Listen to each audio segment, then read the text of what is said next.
Ashley, what's our first email today? All right. The first one comes from Phil Locke. He says, "Hi, John. I just saw the post Anthony Daniels put up about wrapping shooting on Star Wars Episode 9.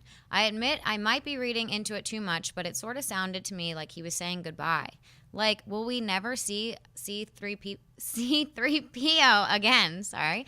Did you see his post? If so, do you think it sounded fishy, or do you think I'm making something out of nothing here? Thanks for all you do, and may the filthy be with you always." Well, thanks a lot for the email, Phil. And yes, so just so we can all get on board and understand the context here, Anthony Daniels, the iconic guy who has played C-3PO. And by the way, for a little while there, Star Wars in Concert was traveling around with this big orchestra and then playing movies on the screens, and Anthony Daniels was the narrator of Star Wars in Concert.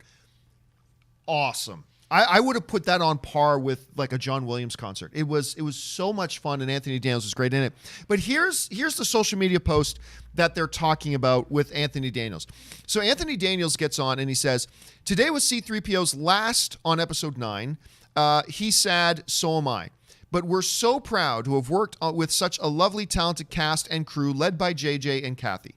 I'll miss everyone, but I'm glad to know that we've been making something exceptional together to share with the waiting world." All right, so that's what Anthony Daniels actually wrote. And a number of people online saw that, and much like Phil, were saying, whoa, wait a minute.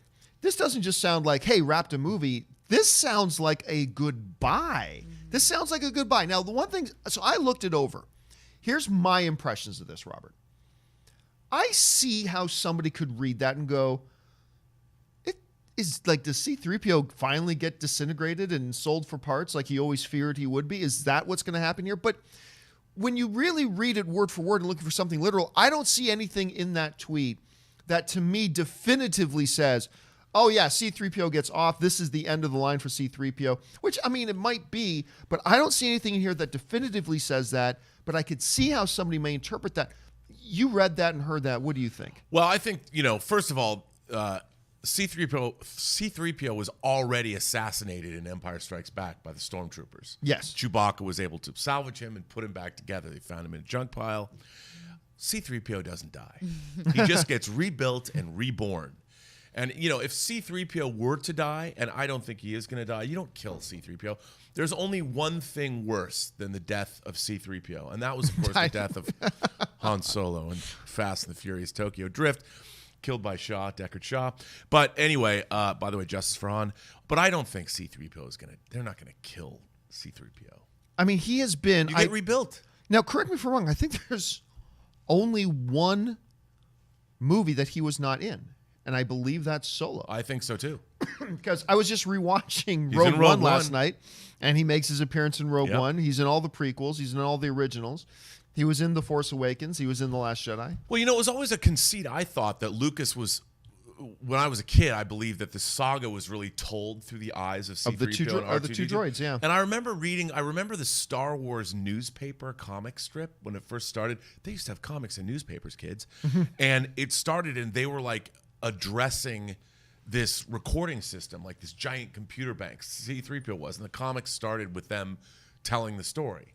And I always liked that idea. I always thought it would kind of sort of be interesting, like 1,000 years from now or many, many millennia, you'd have R2 and 3PO still. They just have to replace their parts. They should be immortal. Do you remember way back in the day, there were two Star Wars cartoons. There was Ewoks and there was droids. Yep. Weird thing. I can remember the Ewoks theme. We're the Ewoks, and we're living on the forest moon. I can't remember the single bar about the droids theme song. I don't know why. I can't remember a single thing about the droids. Droid song. I watch lots of YouTube videos about collectible toys and things like that.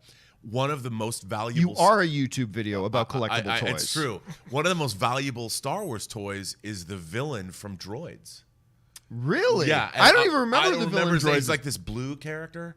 And I never watched the Droids cartoon series. And I looked at this. He's like, I guess, the Jabba the Hutt of Droids. Right. It wasn't Max Rebo, was it? No. But Cy Snoodles and the Rebo Band, I mean, they got a comeback album coming. Oh, jeez. But they should perform at the Super Bowl. But I just thought that was interesting. I did not know that. And I watched that over the weekend.